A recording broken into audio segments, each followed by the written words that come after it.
మార్కెట్లో కొన్ని కచోడి ఇలాగే చక్కగా పొంగి ఎంత రౌండ్గా ఎక్కడ పగలకుండా ఎంత బాగా వచ్చాయి కదా. కడాయిలో నూనె వేసి జీలకర్ర, పచ్చిమిరపకాయలు, అల్లం ముక్కలు వేసుకోవాలి. ఇవి పచ్చి బఠానీలండి, గ్రీన్ పీస్ అంటారు. ఇవి కాయలతో వస్తాయి, ఒలుచుకోవాలి. ఒలిచి కడిగేసి ఇలా వేసుకున్నాను. ఉప్పు వేసి మూత పెట్టుకొని మధ్య మధ్యలో కలుపుతూ ఉండాలండి. ఇలా వదిలేస్తే కాదు. ఇలా కలిపి మెత్తగా అయిన తర్వాత కొత్తిమీర ఉంటే కట్ చేసి వేసుకుంటే టేస్ట్ బాగుంటుంది. తర్వాత ధనియాల పొడి, జీలకర్ర పొడి, గరం మసాలా, కారము, ఆమ్చూర్ పౌడర్ అంటే డ్రై మ్యాంగో పౌడర్ అన్నీ కూడా 1/2 టీ స్పూన్ లెక్కన వేసుకున్నాను. కారం మీరు చూసి వేసుకోండి.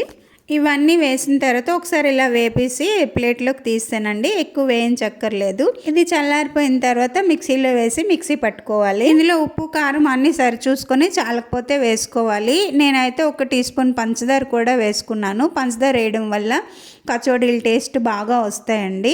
తర్వాత అంతా శుభ్రంగా కలిపేసుకొని ఇలా ఉండలు చేసి పక్కన పెట్టేసుకోవాలి. ఇప్పుడు మనకు కచోడీలకు సరిపడినంత మైదా పిండి తీసుకొని కొద్దిగా ఉప్పు వేసుకొని కొద్దిగా వాము వేసి ఇలా ఒకసారి కలిపేసిన తర్వాత గోరువెచ్చగా నూనె వేడి చేసుకొని ఇందులో వేసుకొని కలిపేసుకోవాలి. ఇందులో కొద్దిగా నీళ్ళు వేసుకుంటూ చపాతీ పిండిలాగా కలిపేసుకోవాలి. మీకు ఉత్తి మైదా పిండితో ఇష్టం లేదు అనుకుంటే సగం గోధుమ పిండి, సగం మైదా పిండి తీసుకోవచ్చు అండి. ఇప్పుడు మనం మైదా ముద్ద కలిపేసి ఉంచుకున్నాం కదా, అది చిన్న చిన్న ఉండలు చేసుకొని ఇలా చిన్న బౌల్ లాగా చేసుకొని ఈ మటర్ మిశ్రమాన్ని ఇందులో పెట్టుకొని ప్యాక్ చేసేయాలి. ఇదిగోండి ఇక్కడ చూపిస్తున్నాను కదా, ఈ విధంగా చేసుకోవాలి. ఇవి చిన్న మంట మీద ఎక్కువసేపు ఉడకాలండి, లేదంటే పైన మాడిపోతాయి, లోపల పచ్చిగా ఉండిపోతుంది.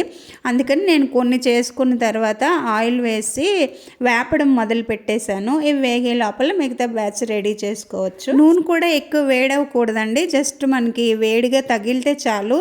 ఆ టైంలో వేసుకొని ఇలా సిమ్లోనే ఉడికించుకోవాలి. ఒక 5 నిమిషాలు వేగిన తర్వాత వీటిని తిరిగేసుకోవాలి.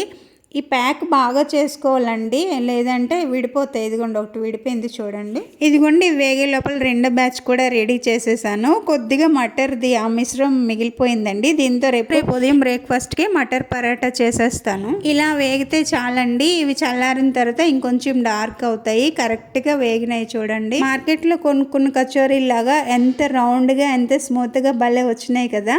ఇప్పుడు ఇంకా రెండో బ్యాచ్ కూడా వేసేసి అలాగే సిమ్లో వేయించుకొని తీసేయాలి. నార్త్ ఇండియన్ స్టైల్లో కచోడీలు అయితే చేసేసాను. నేను ఎప్పటికప్పుడు చేస్తుంటానండి, చాలా టేస్టీగా వస్తాయి. వీటిని ఇలాగ తినొచ్చు, కెచప్తో తిన్న చాలా బాగుంటాయండి. సైడ్ అయితే హోటల్స్లో మీఠా చట్నీ, పెరుగు, ఉప్పు, కారం, save bhujia, green chutney, onions ముక్కలు ఇవన్నీ వేసి బాగా తయారు చేసి ఇస్తారండి.